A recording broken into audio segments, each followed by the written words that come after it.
Nigeria faces rising insecurity issue from the recent attack in Jos, some happening in Benue State, the mob or jungle justice that happened in Uromi.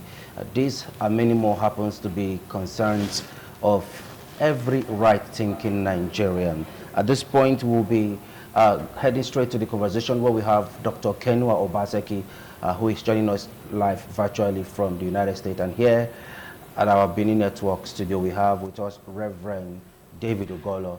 He is the director for ADEJ. He's a right activist too. Thank you very much, Doctor, for coming. Thank you very much. Okay, let's begin with Dr. Kenua Obaseki. Dr. Kenua Obaseki, you're going to help us now with the current issue in Nigeria, particularly in the light of the recent attack in Jos, Benue, and some part of Southeast and Uromi. What is your assessment? Well, thank you for inviting me. Good morning, guys. I think the situation in Nigeria is pathetic, very, very pathetic. We know this problem has been on for some time now, and there is no solution. You see people now taking the laws into their hands. You know, it's done everywhere when the government is unable, the government or the power that be cannot find solutions to the problem. The Uromi crisis is not the first. You saw the one that happened in Yekobia, where people were butchered like killing a cow, but there was no response. You see, the Uromi, the vigilante, whatever you call them, you know, they took the laws into their hands because they were frustrated, and often victims of those attacks are the innocent ones. The culprits, they actually go free. And recently, is it the ESEN in Onitsha? They apprehended some bandits or terrorist kidnappers who were trying to come through Onitsha. Thank God they stopped them. And I don't know what they were coming to do, whether to avenge the killing of those people in Uromi. Those were some of our concerns when we here in the U.S. wanted to reach out to the governor to provide security. We can't afford to witness the kind of mayhem, you know, inflicted on Jos Plateau and elsewhere, you know, in land. You know, Okay. I'm very sensitive to that. All right. We'll get back to you in a moment. Reverend Ogolo, looking at the injustice that took place in Uromi recently, what is the implication for Nigeria? Again, thank you, my good friend. You know, what has happened across the country with the one that have happened in Uromi is manifestation of injustice inherent in the governance system in Nigeria and the culture of impunity that is growing across the country. People commit crime, nothing happens. Key government officials steal public money, nothing happens. It sends a wrong signal. You know, we are just focusing on the Uromi crisis because it has to do with the low-class people. What the political elite is doing across the country is sending a wrong signal. And there is a culture of impunity growing across the country. And it all moving towards revolution. And that's, for me, is the fear. Uromi issue should not be seen as just the killing of those people. Is that people are beginning to see the need to take law into their hand. First, what is the reason why that is happening? One, people don't trust the security system. People don't have confidence in the government. And once this begins to happen, people resort to their own way to address those gaps. And that's what has happened in Uromi. And it will continue to happen until the political elites of the country will understand that we are losing the country, and that what they are doing in their own private space will portend a danger, and the so-called opportunity they are enjoying, or the kind of governance they think they are involved in, they will lose it. And that's exactly what has happened across the country. So, speaking about taking laws into your own hands, one of the major chairperson that has been pioneering legalization of guns in Nigeria is Senator Ned Nwoko. Do you think we are heading towards that direction in Nigeria? And can we even handle it as a nation? Well, and recently, even was this the DSS boss that came out to say maybe we're getting to a point where we need to start arming ourselves as, you know, citizens of the country? well, that's part of the manifestation of the injustice that is inherent in the system. The reason, obviously, is that the political elite, which are less than 1% of the country, they have their own personal security. They have personalized the government security. They don't go through the roads. They fly. The electricity, they have their own electricity. The resources of the country that belong to the country, they have personalized it. And so this has created this hopelessness.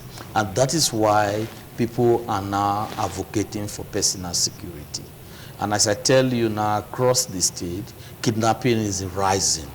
And the people that are involved in the kidnapping are probably mostly people who have also worked for the politically exposed persons in the country.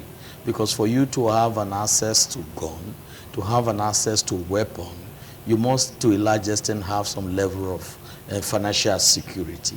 And financial security comes to who you are associated with. And so my concern is that we have responsibility to create an enabling environment that will ensure that the young men and women who finish the university, who has no job, are given the opportunity to secure a means of livelihood. But a situation where result, success, is disconnected from merit, and that is a state you can describe as a state captured by few political elite. And it becomes difficult for millions of youths to have access to job, livelihood. They are bound to begin to dig in to look for alternative way to survive. Right. And so that's what the EFCC call the Yahoo boys. Why the Yahoo boys? Why did it happen? And when people don't have means of livelihood, they have to survive. Oftentimes, I describe it in a local parlance way that, you know, when the rat gets into the house and they don't find a leftover food to eat, they will look for the human beings to eat in the house. And that's where you see that sometimes you wake up, your food is, something has happened to your food. So this is exactly what we are experiencing in Nigeria today, when you found out that millions of youth have no job. And the fact that they have no job is not because they are not qualified. It is not because the government put in place a competitive framework for the ones that have credible results to have. It's because they don't have people within this 1% elite that run the country. Okay, Dr. Obaseki, help us now. Insecurity in rural area, how has it affected food production? Those days, when you travel home and you're returning back, you definitely come back with some kind of food stuff. But these days, when you're going home, those at home will be expecting you to come with things rather than getting them from the villages.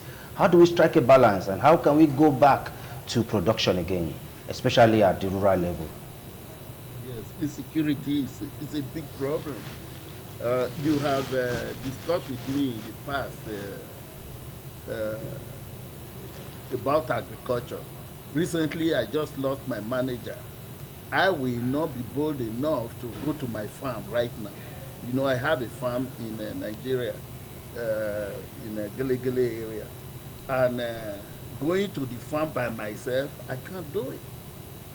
You see, the insecurity in the nation is actually stopping people from farming. And that is a serious problem. So to go back to the cause, we need to go back and find out how this insecurity started. It started around 2009 to 2010 when all of a sudden bandits and kidnappers started influencing Nigeria. If you carry out your research, I implore your viewer to carry out a research to go on West Africa. All these bandits you are seeing that are very brutal, they are from CAR, Central African Republic. Now, let me give you a list. Type in Google it Seleka versus Balaka and see how brutal the crisis in Central African Republic was. And after the saga, all the displaced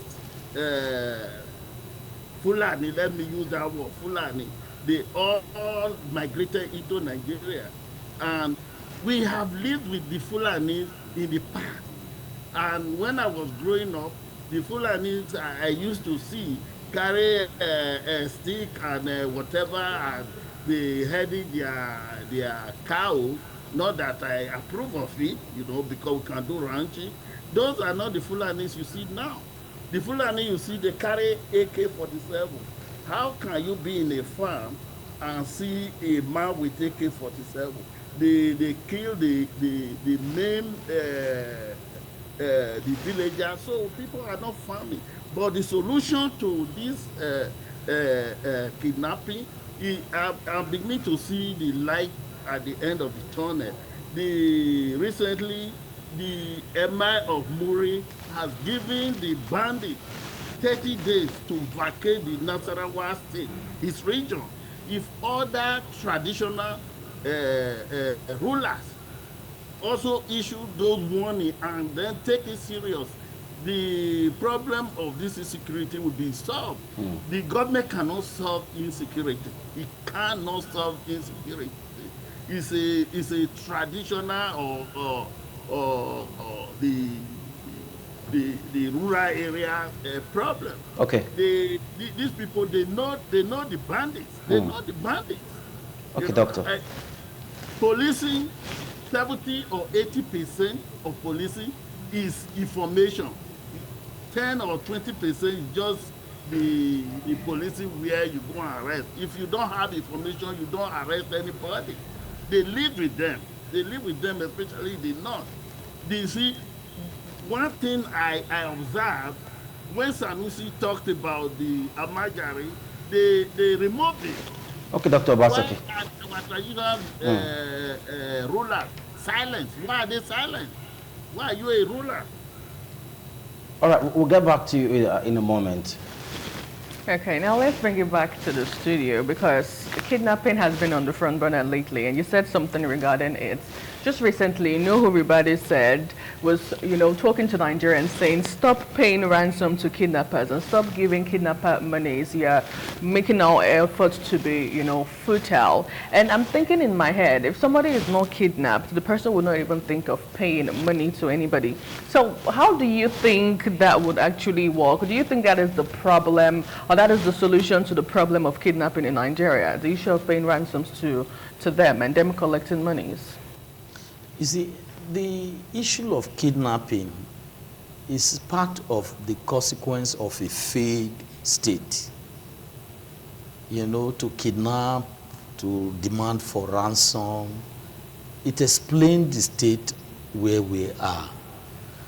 And so it's like when you have a malaria, there are symptoms of malaria. If you want to treat the malaria, you don't take capsule to apply to the sore in your mouth to treat it. You have to take in drug to deal with the challenge of the cause of the malaria. So what Nigeria is currently doing in the issue of kidnapping is like trying to apply a capsule on the injuries in the lips, and that cannot solve the problem. And to make it more, even more visible, I can also make a reference to the recent parable made by President Jonathan when he said that it is easy to wake up a man who is sleeping, but difficult to wake up a man who is pretending to be sleeping. That explains the Nigerian situation. Our leaders, our political elite are deceiving the country. And you know the reason why this is going on like this, why kidnapping is going on like this, is because it is people without class that are mostly the victim. You could imagine if a governor is kidnapped. You could imagine if the son or a daughter of a governor is kidnapped. As we speak today in Edo State, as we speak now, I can tell you that more than about 3 or 4 people were kidnapped yesterday in Edo State. Nothing is happening. But you could imagine if it was the governor's daughter was kidnapped. All the state infrastructure will be put in order. So should we be... So the problem is that it's affecting the less privileged, the poor. So our message to the poor people of Nigeria, until they rise up and turn the equation around and put the pressure on the political elite of this country, we will continue like this. Should we be heading towards community policing? Because in Ondo State, we have the Amoteco Corps. Just recently, Osun State Governor also brought in new men to join Amoteco in Osun State. Do you think that's the way we should look at right now? It's also part of the political elite. We have had vigilante in Edo State. It did work. The vigilante worked. If you look the data of kidnapping in Edo State, when vigilante was in place, the number of kidnapping reduced. But since this government came on board, they've not been able to address this local community policing. They've politicized it. And as we speak, kidnapping is rising in Edo State. And because it is not the governor's family, it is not the Speaker of the House of Assembly, it is not the political elite that is being kidnapped. It is the poor people who are struggling. And that's why our message to the kidnappers is that, look, we don't need to fight ourselves. We understand the problem of the country. We must take the fight to the doorstep of the governor, the president, the Senate president, the House of Rep. They are the 1% that are destroying this country. They're looting the resources that are supposed to be used to provide jobs for our boys. And that's why our young boys and girls are going to Yahoo. That's why you are seeing people going to kidnapping. To survive through kidnapping is not the best way of life. Right. Okay. Dr. Obaseki, Reverend Ogolo is suggesting let's take this fight to our leaders. What is your take? You said you have a group that want to suggest some way out to the executive governor of the state. What are some of these solutions? The current governor should have improved on the existing security structure. But dismantling it was not the solution. That's often our problem. If I didn't start it, you will reject it. It doesn't matter how good it is. It's not just in Nigeria. Maybe it's a cultural thing. We have the same problem here. Exactly. I was one of the pioneers of ENA. We were very, very optimistic to turn our state around. Okay? But you will always find a lot of naysayers who for one reason or the other, they don't like the face or they don't like the originator, then you dismantle it. That is bad. We must change that attitude. If it is this, we must cure ourselves from it. I applaud the Reverend for saying that the kidnapping had reduced, but why all of a sudden it went up? You know, before I said I thank the ESA, this Eastern Security Network, that stopped those. Was it a trailer or two trailers of this bandit heading towards this state? You see? And I know they are still going to come, irrespective of the governor going to the north to go and apologize, to meet with the family of the victims. They are still going to carry out revenge. And apart from the revenge, there are still other motives that we believe is going on in Nigeria. And we must not let our guards down. You know, I said before, the northern traditional rulers, they can solve this problem. Now, one by one, I will not be surprised if they condemn this Emir of Muri for coming out to issue such a threat. It's very simple. Okay. It's very simple. It's like you telling me that the traditional rulers in Benin will issue an ultimatum. Okay. And some Benin people will still defile it. No, it doesn't happen. The same thing in the north. But they are all mute. They are mute. And that concerns me. Okay, Doctor, we'll get to you in a moment. Right, so you were saying something about some security votes. You want to react to that? Yes, for example, amount of millions, billions are voted for security vote. The secrecy around our governors manage security vote is a big problem. Why do you say that? Because take Edo State, for example. If the security vote that is allocated to the governor's office is used judiciously and the adequate resources is provided to the SSS, to the military, to the police, I can tell you kidnapping will reduce. And if government decides to allocate some percentage to the local vigilante and then traditional rulers who also by some level of constitution receive some amount of money across the local government, also put some of those money to help local community response, there will be no kidnapping. And just to give you an example, our local community policing was very efficient and effective in Edo State prior before the emergence of Governor Okpebholo. You can ask anybody in Edo State that before Governor Okpebholo became the governor of Edo State, they were killing of people who were doing this POS, collecting money from them.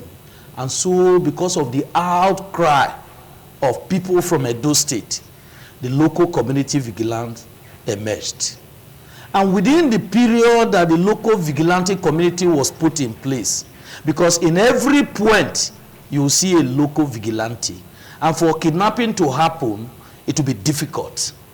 And that drastically reduced the number of kidnapping across Edo State. But since Governor Okpebholo assumed governorship, it has been story from one story to the other.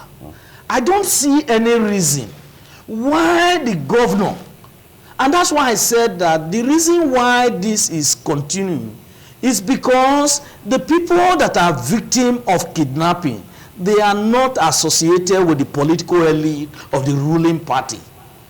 And because if the people that are currently running the government of Edo State are kidnapped, you will see that the security architecture, it will change. And so my appeal to Governor Okpebholo, crime is increasing. Kidnapping is increasing in Edo State. So you can't talk about governance. Okay. You can't talk about people being in peace. You can't talk about attracting investor. And government alone cannot. You just saw our friend from the US who has also carried out investment in farming in Edo State. He just mentioned that his own manager has been killed. Do you think that man will bring his dollar to come and invest in Edo State. And you know what that means? Because the outlook sends a signal to investors whether they could come and invest in Edo State. And then what happened in Uromi is not also good for the reputation of Edo State, because you can't run Edo State on monthly allocation alone. Okay. Monthly allocation cannot solve Edo State problem. You need resources from the private sector. Okay, Reverend. You need the knowledge of the private sector. But in an insecure environment, you cannot talk about investors. All right, Dr. Obaseki, to an extent, some persons are calling for self-defense. Well, if you try to visit some of our farms or the forest, you'll see that we don't have hunters. We don't have indigenous hunters again. In some of these places, it has been taken over by bandits and terrorists. Do you think we should head towards defending ourselves? Oh, yeah. Oh, yeah. I have the village, let me not mention their name, raise fund. I raise funds. I even tax all my sister, my nephews and nieces. We raised money, and then I sent it to them to supplement whatever they receive from those state government to provide insecurity, and it was working. You know, so I did that. I did that myself, because I know the government is not fully the solution. You need to supplement the government. And then my colleague talked about this jobless youth. You know. Jobless youth, maybe this is a topic for another day. You see, there is something fundamentally wrong with our system of education. The last governor tried to address some of it, but I don't think he touched on all. You know, here in the U.S., leaving high school, all the industries you see, all those products you all clamor for, you know, they are all produced by those who are just merely school set or 2-year college, not even graduate. But our educational system is not geared towards that. You see, a lot of graduates, they cannot even, they will develop their resume and start looking for a job instead of creating jobs. That's what our education should be structured. And I'm bringing that up in our alma mater. We are meeting next year because we want to start with our school, with our high school. When the students leave the high school, they'll be able to assemble engines, they'll be able to build whatever they want to build. That's how you industrialize. But Okay. the government is not going to be able to provide jobs. When I left the country, or I will say when I ran away from the country was 60-something million. I got a job at the Ministry of Work. But the country is about 220 million now. And we were complaining then, if you cannot feed one child, is it when you have 4 children, you have enough money? No. All right, Dr. Obaseki. I'm afraid we've actually exhausted our time. It seems you have left the shores of this country so many years ago. We'll be coming again to see how to talk about that and look for solutions. Thank you so much, Reverend Ugolo. We appreciate your time. Thank you. And of course, Dr. Kenwa Obaseki, we appreciate your insight on the program.